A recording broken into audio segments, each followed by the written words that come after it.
आगरा लोकसभा और फतेहपुर सीकरी की लोकसभा पर सियासी पारा पूरी तरीके से चरम पर पहुंचने लगा है। मतदान की तारीख नजदीक आते ही सियासतदानों ने एक दूसरे पर हमला तेज कर दिया है। आगरा में बटेसर की धरती पर उत्तर प्रदेश के मुख्यमंत्री सीएम योगी आदित्यनाथ ने विरोधी दलों पर जमकर हमला बोला। मुख्यमंत्री योगी आदित्यनाथ के निशाने पर सबसे पहले कांग्रेस आई। मुख्यमंत्री योगी आदित्यनाथ का कहना था, कांग्रेस का डीएनए झूठ का बना हुआ है। मुख्यमंत्री योगी आदित्यनाथ ने पूर्व प्रधानमंत्री मनमोहन सिंह पर भी हमला बोला। मुख्यमंत्री योगी आदित्यनाथ का कहना था कि लोग तुष्टीकरण की राजनीति करते हैं। तुष्टीकरण की राजनीति के चलते ही देश में आतंकवाद पनपा, नक्सलवाद पनपा। आतंकवाद और नक्सलवाद के लिए कांग्रेस को जिम्मेदार ठहराया। मुख्यमंत्री योगी आदित्यनाथ ने उन युवाओं को भी अपनी बात कही जो भीड़ में बैनर लेके खड़े थे। मुख्यमंत्री योगी आदित्यनाथ का कहना था कि भर्ती में पारदर्शिता की गई है, भ्रष्ट लोगों का स्थान जेल में होगा। मुख्यमंत्री योगी आदित्यनाथ ने पूर्व मंत्री राजा ऐदवन के संबोधन पर प्रकाश डालते हुए कहा कि कांग्रेस डकैतों का गिरोह है। मुख्यमंत्री योगी आदित्यनाथ ने अपने संबोधन में बताया कि अब की बार ना तो आतंकवाद बचेगा और ना ही नक्सलवाद बचेगा। प्रधानमंत्री नरेंद्र मोदी की तारीफ करते हुए मुख्यमंत्री योगी आदित्यनाथ का कहना था कि डोकलाम में जिस तरीके से चीन ने कब्जा किया, भारत सीना तान कर खड़ा हो गया। प्रधानमंत्री नरेंद्र मोदी की बदौलत चीन को डोकलाम से अपने कदम पीछे खींचने पड़े। दुनिया की नजर डोकलाम पर लगी हुई थी। इसके लिए व्यक्ति के द्वारा किया जाने वाला परिश्रम और उसका पुरुषार्थ, निस्वार्थ भाव के साथ की जाने वाली सेवा उसे इन ऊंचाइयों तक पहुंचाता है। उसे इन ऊंचाइयों तक पहुंचाने के लिए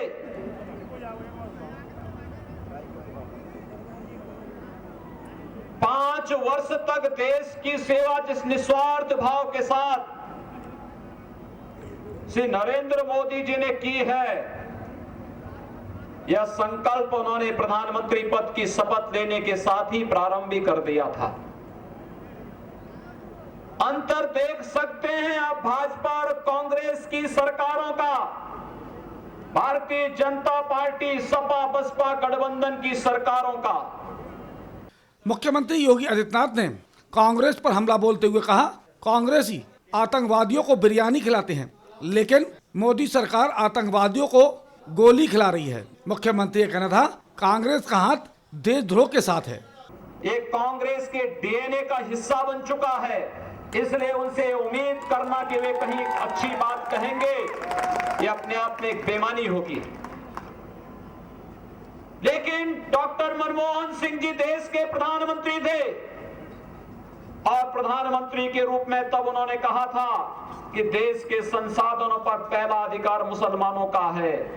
भाइयों बहनों, मैं आपसे पूछना चाहता हूं, अगर देश के संसाधनों पर मुसलमानों का अधिकार है, देश की बाकी 80% जनता कहां जाएगी?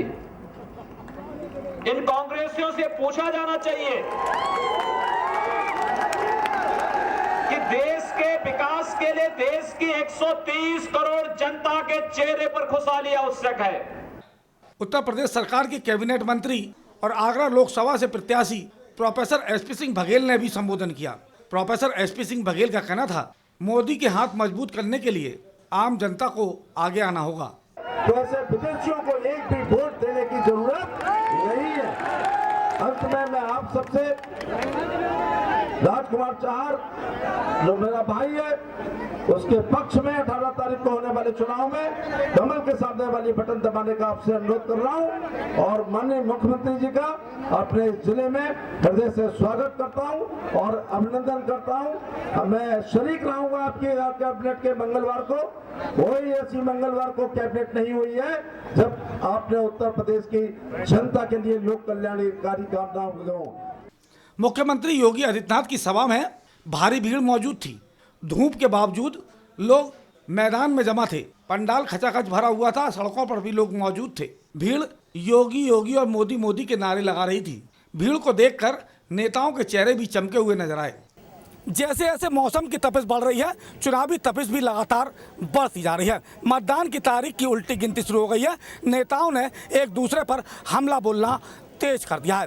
चुनावी घमासान में आगरा है उत्तर प्रदेश के मुख्यमंत्री योगी आदित्यनाथ के निशाने पर जहां गठबंधन थी, वहीं सबसे अधिक हमला कांग्रेस पर बोला। मुख्यमंत्री योगी आदित्यनाथ ने कांग्रेस को जमकर खरी खोटी सुनाई, साथ ही कांग्रेस के प्रत्याशियों पर भी निशाना साधा। मुख्यमंत्री योगी आदित्यनाथ ने साफ किया कि कांग्रेस के राज में आतंकवाद पनपा और नक्सलवाद भी उपना। यदि कांग्रेस का सफाया होगा तो निश्चित ही आतंकवाद का भी खात्मा होगा और नक्सलवाद का भी खात्मा होगा और देश दुनिया के सामने सीना तान कर खड़ा होगा। मतदान में बड़ी संख्या में लोगों से भाजपा को जिताने की अपील मुख्यमंत्री योगी आदित्यनाथ ने की। देखना होगा कि मुख्यमंत्री योगी आदित्यनाथ का पाठ जनता की समझ में कितना आता है, ये वक्त बताएगा।